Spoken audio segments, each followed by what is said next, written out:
सुप्रभात भैया बहनों। हम पढ़ेंगे आज सूरदास का भ्रमर गीत। सूरदास के भ्रमर गीत को निरंतर आगे की ओर बढ़ाते हुए पहले हमने जाना कि सूरदास जी कौन थे, सूरदास जी का संपूर्ण परिचय हमने जाना, भ्रमर गीत क्या है और भ्रमर गीत के माध्यम से गोपियां जो हैं भगवान श्री कृष्ण के प्रेम को, भगवान श्री कृष्ण के भक्ति को किस प्रकार उजागर करती हैं और अपने वाक्य चातुर्य के माध्यम से किस प्रकार बार बार उद्धव को यह एहसास दिलाना चाहती हैं कि हमारा हृदय जो है वो प्रेम भक्ति से भगवान श्री कृष्ण के प्रेम में पूरी तरह से लीन है, रत है। अब उसमें किसी प्रकार का योग, किसी प्रकार का संदेश, किसी प्रकार का ज्ञान वह हमारा हृदय जो है स्वीकार करने को तैयार नहीं है। और ये जो दूसरा पद है, दूसरे पद में जो है गोपियों की प्रेम की विवशता, उनकी व्यथा और उनकी निराशा जो है वो प्रकट हुई है। देखिए किस प्रकार की अपनी वो निराशा को, अपनी व्यथा को प्रकट करती हुई क्या कहती हैं कि मन की मन ही मांझ रही, कहिए जाई कौन पे उद्धव, नाहिम परत कही, अवधि आधार आस आवन की, तन मन बिथा सही, अब इन जोग संदेशनी सुनी सुनी, बिरहनी बिरह दही, चाहती हुतीम गुहारी चितहीम दय, उततैम धार बही, सूरदास अब धीर धर हिम क्यों, मर्यादा न लही। कह रही मन की मन ही मांझ रही, यानी अब मन की बात जो है वो मन में ही रह गई। क्यों मन में रह गई? क्योंकि जिससे वो क्या करना चाहती थी, गुहार लगाना चाहती थी। वो चाहती थी कि भगवान श्री कृष्ण जो है वो ये सोच रही थी कि हम यदि यह व्यथा को सह लेती हैं तो भगवान श्री कृष्ण कुछ समय के बाद पुनः कहाँ चले लौट आएंगे, ब्रज लौट आएंगे। लेकिन भगवान श्री कृष्ण तो के द्वारा ही यह योग संदेश क्या किया गया है, भेजा गया है, जिससे वह जान जाती हैं कि उनके बीच जो है उनकी दूरी जो है वो और भी क्या हो गई है, बढ़ गई है। और उन्हें बिल्कुल भी अच्छा नहीं लगता कि भगवान श्री कृष्ण ने स्वयं यह योग संदेश दिया है। ठीक कैसे? उनकी आशा के विपरीत। तो कह रही है कहिए जाए कौन पे उद्धव, नाही परत कही। कह रही है मन की जो हमारी जो बात है वो प्रेम भावना जो है वो मन में ही रह गई। हमें कृष्ण से प्रेम तो नहीं मिला, लेकिन उसके अभाव में हम अपनी भावना भी व्यक्त नहीं कर सकी। तो कहिए चाहे कौन पे उद्धव, अब आप ही बताइए उद्धव जी कि हम अपनी व्यथा किससे जाकर कहें, क्योंकि प्रेम की पीड़ा को सबसे कहा भी नहीं जा सकता।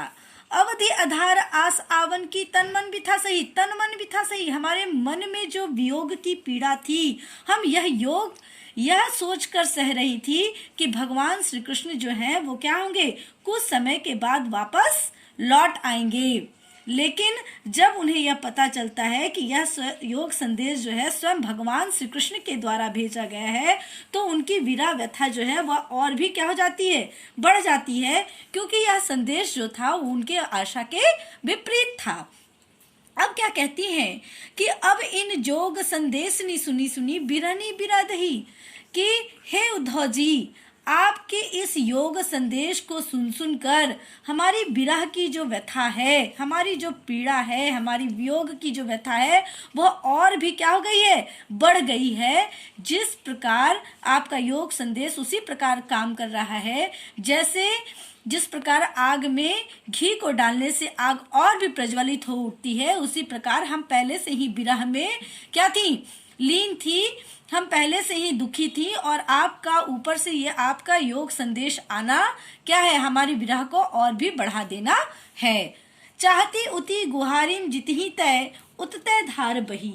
कहती है हमारा दुर्भाग्य तो देखो, हम जिधर से अपनी रक्षा के लिए, यानी यहाँ कह रहा है जितहीम तय, जितहीम तय।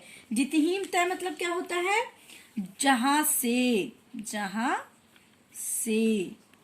फिर कहता है उत्तैम, यानी वहां से।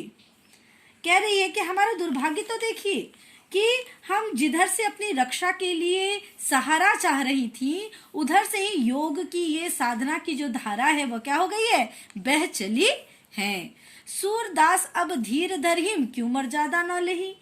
अब कहती हैं कि अब तो कृष्ण ने सारी मर्यादाओं को क्या क्या कर दिया है, त्याग कर दिया है। क्यों त्याग कर दिया है? क्योंकि कह रही है कि जिससे हम अपनी प्रेम भावना को व्यक्त करना चाहती थी, जिससे हम गुहार लगाना चाहती थी, उनके द्वारा ही योग मार्ग का ये संदेश भेज दिया गया है। वो इस योग मार्ग संदेश से यह पता चलता है कि भगवान श्री कृष्ण जो है सदा सदा के लिए हमसे क्या हो जाएंगे? दूर हो जाएंगे। और इसलिए वह भगवान श्री कृष्ण से कहती है कि उन्होंने आज सारी मर्यादाओं का क्या कर दिए हैं? उल्लंघन कर दिए हैं। उन्होंने हमारा प्रेम निभाने के बजाय हमें क्या कर दिया है? धोखा दिया है। भला हम धैर्य कैसे धारण करें? ठीक है, अब धीर धरहीम क्यों? अब हम क्यों धैर्य धारण करें? क्योंकि जिससे हमें आशा थी, उन्होंने ठीक आशा के विपरीत यह कार्य किया है। ठीक है, ये इसका क्या हो गया? भाव पक्ष। अब इसका कला पक्ष में हम क्या लिख सकते हैं?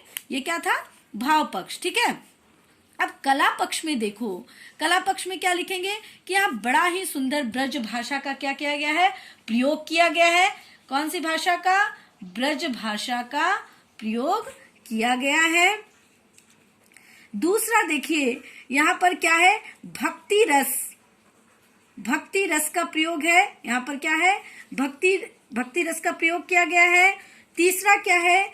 आप लिख सकते हैं इसमें कि गोपियों की प्रेम विवशता, इस दोहे में गोपियों की प्रेम विवशता, उनकी व्यथा, उनकी निराशा प्रकट हुई है, उनकी निराशा प्रकट हुई है। और चौथे में आप लिख सकते हैं, यहां देखिए आप, संदेशनी सुनी सुनी। संदेशनी सुनी सुनी में क्या है? अनुप्रास अलंकार। कौन सा अलंकार है? अनुप्रास अलंकार है।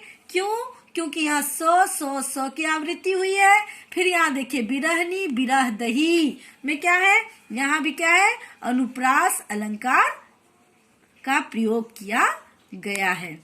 ठीक है, धीर धरहीम, यहाँ भी क्या है? अनुप्रास अलंकार का बड़ा ही कुशल प्रयोग किया गया है। तो इस प्रकार हम देखते हैं कि किसी भी प्रकार से गोपियां जो हैं वह उद्धव जी के ज्ञान के संदेश को स्वीकार करने के लिए तैयार नहीं होती है, और वह बार बार यह एहसास दिलाती हैं अपने वाक्य चातुर्य के माध्यम से कि हमारा मन जो है पूरी तरह से भगवान श्री कृष्ण के प्रेम में रत है। उनका मन चंचल नहीं है।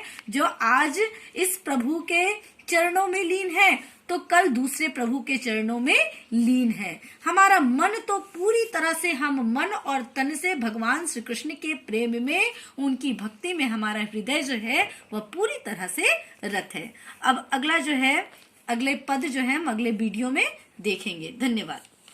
चलो फाइनल।